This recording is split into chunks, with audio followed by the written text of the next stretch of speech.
Hello friends, welcome to Radhika Manu classes. Radhika Manu classes में अभी तक हमने हिंदी में संधि के 3 भाग डिस्कस करे। आज हम संधि का भाग 4 और आखिरी भाग समझिए ये डिस्कस करेंगे। इसके बाद हमारी संधि पूरी कंप्लीट हो जाएगी। तो आगे बढ़ने से पहले आप मेरे चैनल को प्लीज लाइक, सब्सक्राइब और शेयर करें और कमेंट में मुझे करके बताएं कि आपको मेरा चैनल कैसा लगा और मेरी वीडियोस आपको समझ में आ रही हैं कि नहीं। आगे हम अपने चैप्टर को डिस्कस करने से पहले हम रोज की तरह हम अपने दोनों क्वेश्चंस को देखेंगे। पहला क्वेश्चन है हमारा, उष्ण व्यंजन कितने प्रकार के होते हैं? 2, 3, 4 या 5। अंतस्थ व्यंजन कितने प्रकार के होते हैं? 2, 3, 4, 5। इन दोनों को आप देखिए और कमेंट में मुझे इसका आंसर बताइए। अब हम आगे अपने चैप्टर की ओर बढ़ते हैं।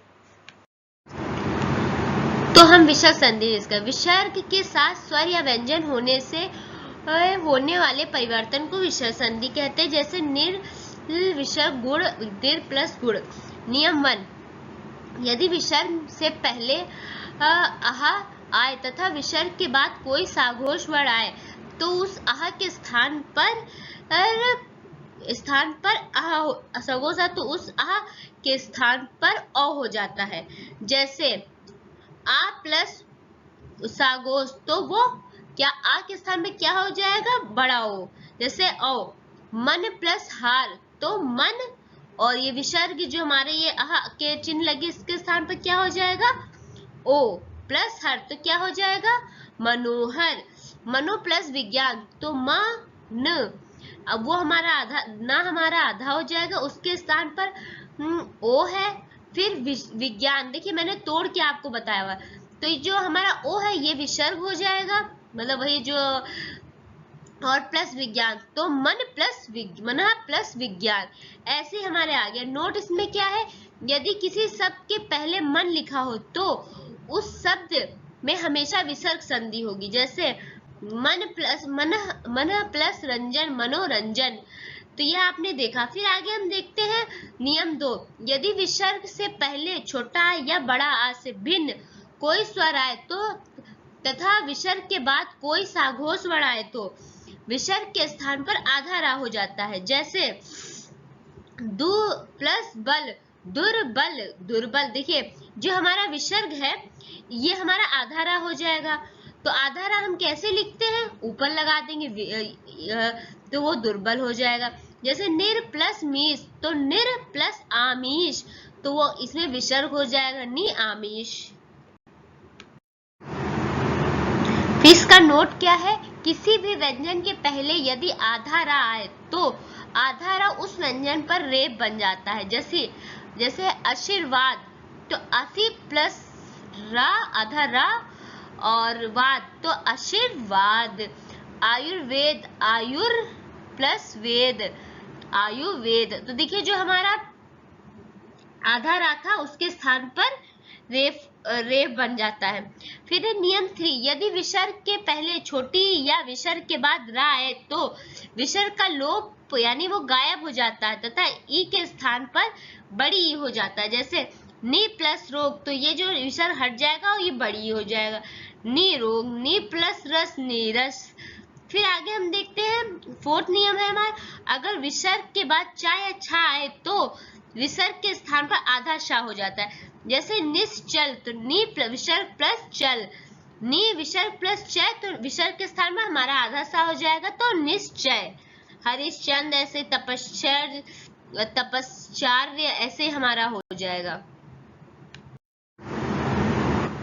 यदि अब देखते हैं नियम 5, यदि विसर्ग के पास ताड़ा आए तो विसर्ग के स्थान पर आधा शा हो जाता है। जैसे निठुर नि प्लस ठर।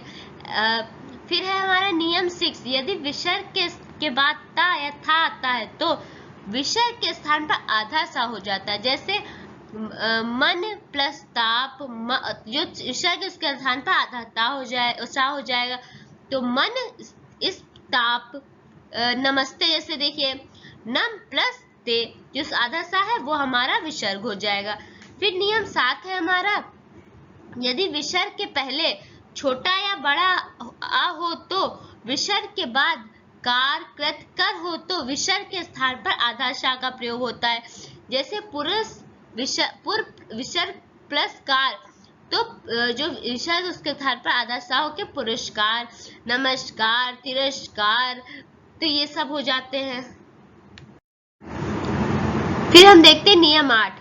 यदि विसर्ग से पहले छोटा हो बड़ी हो तो विसर्ग के स्थान पर का खा पा हा विसर्ग के स्थान पर आधा वा हो जाता है। जैसे नी प्लस कलंक तो निष्कलंक, नी प्लस पाप निष्पाप, बहि प्लस कार बहिष्कार, तो ये हो गया। नोट, यदि विसर्ग के पास सा शा शा हो तो विसर्ग का लोप नहीं होता, अर्थात विसर्ग के स्थान पर आने वाले शा का आधा हो जाता है। जैसे दुष प्लस शासन तो दुशासन, नि प्लस संतान तो निसंतान, नि प्लस शुल्क तो निशुल्क, ऐसे ही होता। तो देखिए ये वीडियो यहाँ तक हमने आपके साथ संधि डिस्कस की।